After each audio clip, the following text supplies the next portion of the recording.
Hi, my name is Lucas, and you're watching YouChurch. Today I thought we would talk about missions. What does it mean to go on mission? This past Sunday we had a guest speaker come and he spoke on missions because his particular ministry that he's involved in is meeting under a bridge in Greensboro, just ministering to whoever wants to come out. To me, that type of ministry just is so amazing because I think it takes so much work, so much effort. They just recently had some stuff stolen from them, like several $1,000s worth of equipment just gone. But that didn't stop them from meeting together and still having service. I mean, that's huge, that they realize that it's not about all the equipment that they might have and how good it sounds and things like that. What it's about is that they're ministering, that they're getting together, and that they're doing something for the glory of God, not for the glory of man, but for the glory of God.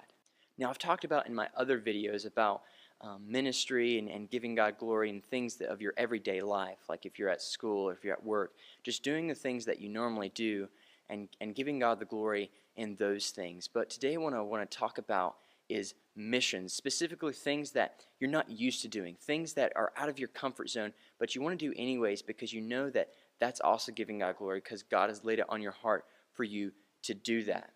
Now, the passage that Kevin used on Sunday to preach his message came out of Luke 5, the first 11 verses, where Jesus is preaching to the people on the Sea of Galilee. He's actually inside the sea in a boat, and he's preaching out to the crowd who is still on the shore. And after he finishes preaching, he asks Simon to do something incredible. He goes to Simon and he says, "Simon, I want you to cast out your nets." And Simon has already been fishing all through the night. They didn't catch anything, nothing at all.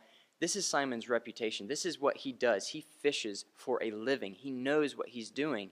And here comes Jesus, a carpenter who doesn't know anything about fishing, telling Simon what to do. But because there's some sort of relationship already in between Jesus and Simon, who is later called Peter, Simon says, "All right, since you say so, I'm going to do it. I'm going to cast out my nets." And he does it, and they end up hauling in more fish than the boats can handle. Now, because Simon obeyed the call, Jesus was able to perform a miracle. We also have to answer the calls that don't even make sense. I'm sure Simon was thinking to himself, "Jesus, I've already cast out my nets here. I've already done this many, many times. It doesn't make sense that one minute I'm not catching any fish at all, and the next minute I'm going to catch a whole bunch." But he does it anyways. You see, God has given us talents that we are to use for His glory, not for our own glory. And I've mentioned that in my other videos. But what I didn't mention is that sometimes God calls us to do certain things that are a little bit out of our comfort zone, that still involve those talents, that still involve those personal gifts. Simon was asked to go fishing, and he was a fisherman, so it really wasn't that different. But afterwards, Jesus says this to him. He says, "No longer are you just going to be fishing like this. Now you're going to be fishing for men. I'm going to make you a pastor," is basically what Jesus said. Now, on that topic of answering God's call, I'd like to read you this verse. I've mentioned it before in other videos, but it comes out of Romans 10, verse 14. "But how can they call on Him to save them unless they believe in Him? And how can they believe in Him if they have never heard about Him? And how can they hear about Him unless someone tells them? And how will anyone go and tell them without being sent? That is why the Scriptures say, 'How beautiful are the feet of messengers who bring good news.'" When it comes to talking about ministry, that is my favorite verse because it lets me know that there are different parts to ministry, that answering the call doesn't necessarily mean that you're the one speaking to other people, and it doesn't necessarily mean that you're the one that's being sent over to another country, or maybe you're being sent to preach underneath a bridge. It may just mean that you are called to send somebody else on a trip. Now, don't worry, I'm not going on a trip. I'm not fixing to ask you for money or anything. I'm not trying to, butter you up and getting you ready. All I'm saying is that God has a specific call on your life, whether that be to preach to other people, whether that be to send somebody else. God has something specific just for you. Now, another point that was made this Sunday during the sermon was that you should focus on your own obedience and not somebody else's obedience. If you go back to the story in Luke 5, Peter didn't say to Jesus, "Well, the other guys, they're not throwing out their nets. Why should I have to throw out mine?" It is not your job to judge somebody like that. Like I said in a previous video, you may not even know that the person you're talking to in church is a Christian or isn't a Christian. All you need to be focusing on is yourself.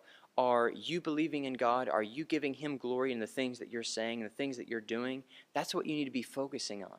Now back to that financial part of missions that I was talking about. I do not feel called to give a tithe to church. I volunteer, I help out around church, I do physical tithing at church, but I just don't feel called to give money to the church. Now I do tithe my money. I tithe it to other organizations. One of my favorite organizations is IJM, International Justice Missions. The reason I do that is because I know I can tithe myself at church. But places like IJM and other organizations that do great work, I may not be able to tithe my personal self in volunteer work for those things. But what I can do is I can give my money to them. I can say, hey, you're doing a great job. I want to support you in that. Now that's not to say I never give to church, because I do. My point is though, you may not be able to physically do something, but that doesn't mean that you still can't do something.org. Now, if you haven't heard about this website yet, I suggest you look it up because it is a great resource. It specifically builds campaigns for people anywhere from the age of 13 to 25 and allows you to do something, to get involved in your community without having to pay anything, without even having to own a car. If you'd like to get more involved, there are organizations such as IJM, which tries to deal with human trafficking and end this modern-day slavery. Caroline's Promise, thewaterproject.org, which builds wells in Africa to try to provide fresh, clean water to people who don't even have that luxury. That's awesome. Whatever it is that you feel called to do, all I ask is that you pray about it and that you answer that call. And focus on yourself. Don't be focusing on other people, what they're doing or what they're not doing. Focus on your own obedience. Are you giving God the glory in your life? Are you giving Him everything that you have? Or are you holding back? A great simple prayer that I learned is this: God, let me decrease so that you can increase. I ask you to pray that prayer in your life, to believe it, that you can decrease to a point where God can shine through. And when people look at you, they don't see, wow, you're a really awesome person, but they see, wow, God is a really awesome person. How can I be a part of that as well? I hope you enjoyed this lesson. Thanks again for watching. I hope you continue to watch the YouChurch videos. They come out every Tuesday. I try to get them uploaded around 4 p.m., somewhere around there. I will put all the references to the scripture I use, as well as links to all the organizations in the more info down below. Again, thank you for watching, and I will see you Wednesday if you watch the video blog that I do. If not, then I'll see you next Tuesday. The hill, got the crosses behind me. Beautiful. That's what the nice view out here. Finally got the hammock put up, so.